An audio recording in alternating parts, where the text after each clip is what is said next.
Pay a price for a crime which they had not committed. As Jewish attacks continued, the pressure for a solution increased. The British Empire was forced to turn for help. Here in London, at the Foreign Office, they'd had enough. They turned the problem over to the United Nations.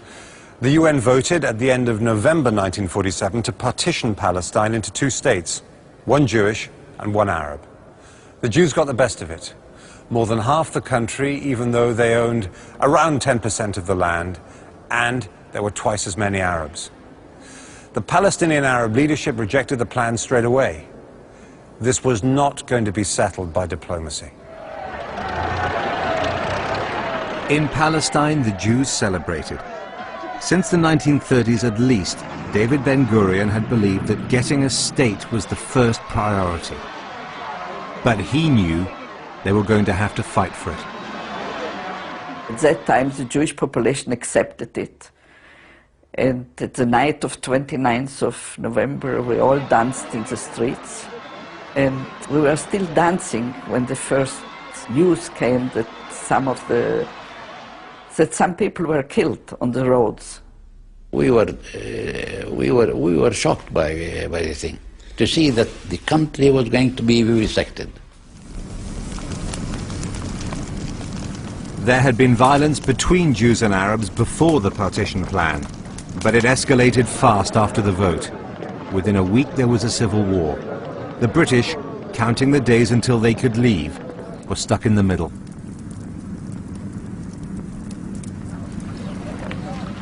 The Jewish underground army was rapidly coming out into the open. They had clandestine arms factories, but they were still short of weapons. Their biggest advantage over the Palestinians was a leadership that had spent years preparing for this moment. We were better organized because Ben-Gurion, with a very far-sighted look, he knew that we are going to come to a conflict. And the Haganah, that was the underground forces of Israel, were organizing in such a way that they would become an army eventually. The main Palestinian leader, Haj Amin al-Husseini, the Mufti of Jerusalem, lived in exile in Egypt. During the Second World War, he was in Berlin supporting the Nazis. The Mufti controlled the biggest Palestinian militia. Other Arab leaders saw him as a rival, not as an ally. He appointed his cousin, Abdul Qadir al-Husseini, to lead his militia, which was called the Holy War Army. In the minds of people, he was a hero, and he deserved to be a hero. He was a top-level fighter, courageous, brave, and sincere, loyal. Husseini led a few thousand guerrilla fighters. With the help of men from local Arab villages, they cut the main Jewish supply route from Tel Aviv to Jerusalem, the city they all wanted. This was the biggest prize of all, Jerusalem, a city holy to Christians, Jews, and Muslims, and which had a central part in the dreams of both sides in the war. When the fighting started, neither could imagine a future that didn't include being in charge of this place.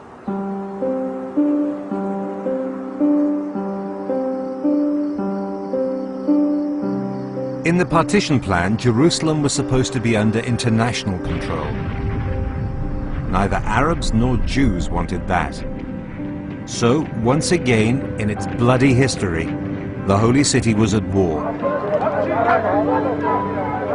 Jerusalem was under siege, and the Jewish community in Jerusalem was completely cut off. And there was not enough water, not enough food, and not enough ammunition, not enough soldiers in Jerusalem.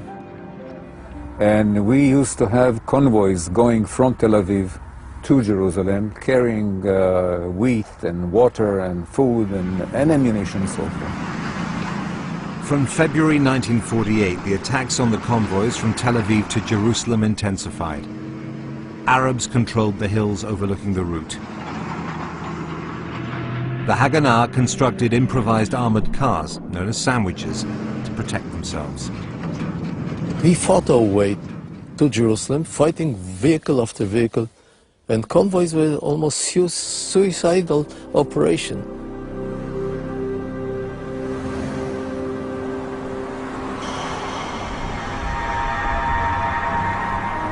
The situation was such that we didn't want to fall alive in the hands of. So when you drove an armored car with people inside, whatever, we used to have high explosives inside the truck. That if worse to come to worse, and you see that there is no hope, we preferred to die than to fall alive in their hands. This was a war without prisoners of war.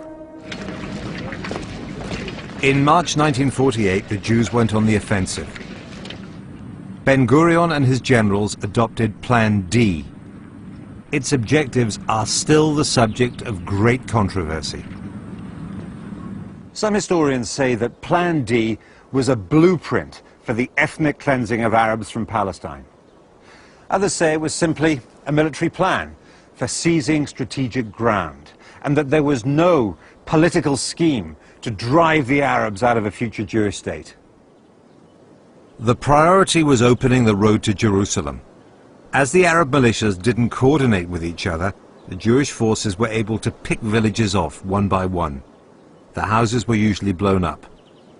If the residents hadn't already left, they were often expelled.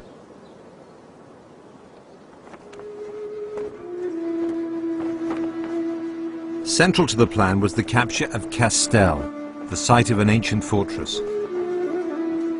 At the beginning of April 1948, it changed hands several times in fierce fighting until the Haganah drove the Palestinians out. They stormed the hill, and the reinforcement came down while they were firing. The commander said, "The commander will cover, and the soldiers should retreat." So in a way, the commanders covered their retreat. And we lost a lot of people that time. Castel cost a lot of blood. In the days before the battle, al-Husseini had visited Syria to get arms and ammunition. When Abdul Qadir al-Husseini got to Damascus, the Syrian president refused to help him. Husseini stormed out, yelling that they were all traitors and that history would record that they lost Palestine.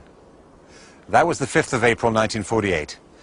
Abdul Qadir al-Husseini, the strongest war leader the Palestinians produced, came back to Castel to continue the fight. A few days later, he was killed. On the 9th of April, a group of fighters from the Irgun and the Stern Gang, the two Jewish ultranationalist groups that the British regarded as terrorists, were moving towards a village nearby called Dir Yassin. The Haganah gave them fire support. Recent research suggests the attack killed around 120 Palestinian civilians. In every house they entered, they killed the people inside. The Jabir family, for example, was killed. 8 of them. They were killed in the morning. They were still sleeping. They shot them and left.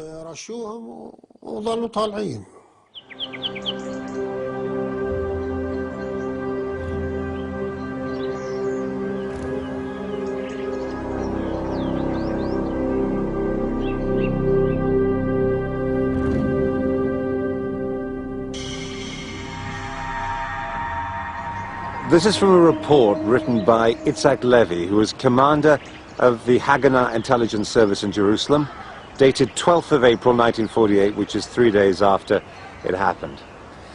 The conquest of the village was carried out with great brutality. Whole families, women, old people, children were killed, and piles of corpses accumulated. Some of the prisoners taken to places of detention, including women and children, were brutally murdered by their guards. Among the prisoners was a young mother and baby. The guards killed the baby in front of its mother, and after she fainted, also murdered her.